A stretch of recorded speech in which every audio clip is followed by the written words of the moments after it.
It's Moto-POTA time. Hi, I'm Rob, N1NUG, and I just found out that there is an all-time never activated park just added to the database not too far away, just over the border in Massachusetts. In fact, that's an area where I used to ride my dual sport dirt bike when I had it. So what I think I'll do is try and take this street bike on some of those roads and see if I can get in some trouble, or maybe even activate this park. Let's see what happens. The park in question is this one, Breakneck Brook Wildlife Management Area, and as you can see, it's currently never been activated. If we take a closer look at the POTA map, you can see the park is up here. And the way that I always came in here was from the south through an access road just beyond exit 74 here on I-84, right below the Massachusetts border. In fact, you can see the road right here. Now the road is paved all the way here, right about up to the Connecticut border. Beyond that, it's all gravel logging roads. So it's going to be a little bit tricky for me to navigate this on my street bike, but I thought I'd give it a try anyway. Now another thing to keep in mind is that there's sort of two pieces of property here, and at first it seemed a little unclear where the boundary was. We could see there's a Breakneck Brook Wildlife Conservation easement, and that's separate from the wildlife management area. So basically, I guess I wanted to make my way up to here somewhere and see if I could find any boundary markers. So I'm currently on Mashapaug Road, and I'm just about to cross the Massachusetts border where the road turns from pavement into dirt. And as you can see, the dirt road actually looks like it's in pretty good condition at this point. Pretty flat, no ruts, no mud, nothing like that. So I decided to keep going and see how far I could get. After about a half a mile, the road got a little bit narrow. I started to see grass in the middle and ruts on the side, and then I came upon an obstacle. Now with my sunglasses on and the sun shining through the trees, what I saw ahead of me initially looked like just kind of a flat sandy spot. But as I got closer, I realized that it was just murky, brackish water, and a lot of it. So I stopped and got off the bike just to assess the situation, see how deep it was, and see if maybe there was a way around it. Once I got up to the edge of this water obstacle, I realized that a new pond was forming that wasn't on the map. I picked up a stick to throw it in just to see how deep it was, and as you saw from the splash, there's no way I was going to get a 500-pound street bike through that with street tires on it. So I decided to poke around and see if somebody had come up with a passable way to get around this obstacle. And it looked like there was something over on the right. But as I started walking down that path, I realized that the last third of it was probably more of an obstacle than the water itself. It was just a big, muddy, deep mess. So at that point, I realized that my only option was to turn around and try and get into this area a different way. So at this point, I was right about here where all these kind of trails intersect, just above the Mass line, and heading back into Connecticut. Now I needed to get all the way up here, kind of where this pond is. And really the best way to do that was to jump on I-84 and head north about 3 miles to the first exit, which is exit 3, and get off on the Mashapaug Road that's up here in the town of Sturbridge. If I zoom in a little bit, you can see that right off the exit, I should be able to hook on to this road, which is Breakneck Road, and I should be able to get to right about here, which is part of the Breakneck Wildlife Management Area.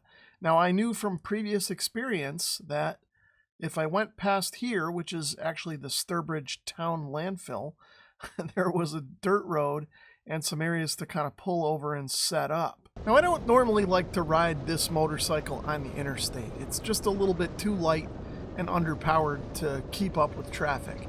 But this was a short little jaunt and traffic was light since it was a weekend. So the 3 miles went quick and I got off at exit 3 and made my way to Breakneck Road.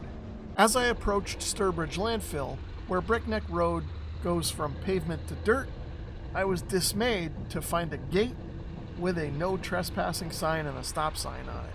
Now, in years past when I used to ride my dirt bike up here, there was no such gate and I could ride straight through. But it looks like things have changed. So at this point, I got off the bike and studied the maps on my phone. I was hoping there was some other way that I'd be able to access this piece of property on my motorcycle without looking suspicious or breaking any kind of laws. Now, I did see that there was sort of one little narrow access point along Breakneck Road that I should be able to get to. But as I headed slowly back down Breakneck Road, I never saw that spot. And even if I did see it, it looked like it was right between two houses, and if I pulled in there with the motorcycle, it probably would have aroused some suspicions. So at that point, I decided I would give up on the Breakneck Wildlife Management Area and find someplace else to activate. It was also at this point that I realized why Breakneck Wildlife Management Area was still an all-time never activated, despite the fact that there are plenty of active POTA hams in the area, and the fact that this park had been on the map probably for a couple of weeks by the time I had seen it. Before I move on to the footage from my actual activation of this park right here, I want to show you some information that I found after the fact when I got home. If I take a look at the park's card on POTA by clicking on the dot and then grabbing more info, we can see there's a link to the Mass government website for this wildlife management area. What I ended up finding is that there is a link to a map right here that will show us the boundaries of all the wildlife areas in Massachusetts. And you can see it's brought us right to the Breakneck Wildlife Management Area. Now, what's very interesting is that the area in dark green is the actual wildlife management area, as you can see by this when I click on it. And if you see this one here, you can see that this is just a conservation easement. So this is land that's owned by somebody else. It's not part of the actual management area. But what I found interesting is that there was a piece right down here, right by the Mass border, probably right at that puddle that I came to, which was probably somewhere right in here where this swampy area is located. I could have just pulled over the bike over here and set up my antenna and activated right from here, and nobody would have bothered me, except maybe the mosquitoes and horseflies and other things that you might find in the middle of the woods in Massachusetts. So, lesson learned. Next time, I'll check these maps before I head out. At the time of the recording of this video, I saw that somebody's already activated Breakneck Wildlife Management Area, so it's no longer an ATNO. But if I've got some time, I think I'm still going to head up here and park the bike somewhere near my swampy puddle and activate this park. Anyway, let's move on. Since I had given up on Breakneck, I decided I would head over to this park, which is pretty close, the Lead Mine Wildlife Management Area. Now, the way I got there was to go back down Breakneck Road, back to exit 3, and then down this little access road here, and then back up here through the back roads of Holland, Massachusetts, to the intersection of Lead Mine Road and Leno Road, where hopefully I'd find a place where I could set up and activate. Now, this particular park was not an all-time never activated when I had gotten there. Somebody else had already activated it, but I decided it was worth activating it anyway since I was out on the bike and had nothing better to do. So I'm at the corner of Leno and Lead Mine, and I think I found the entrance to the Lead Mine Wildlife Management Area. You can see it's a little bit overgrown, but there is a sign right there letting us know that this is the spot. So this little access road's overgrown, but it seems fairly flat and dry. I think I can get the motorcycle in here just so it's not on the road. But there is a bit of a blowdown here, kind of going up this trail into the actual preserve. But I think this is okay, because I should be able to operate right from here.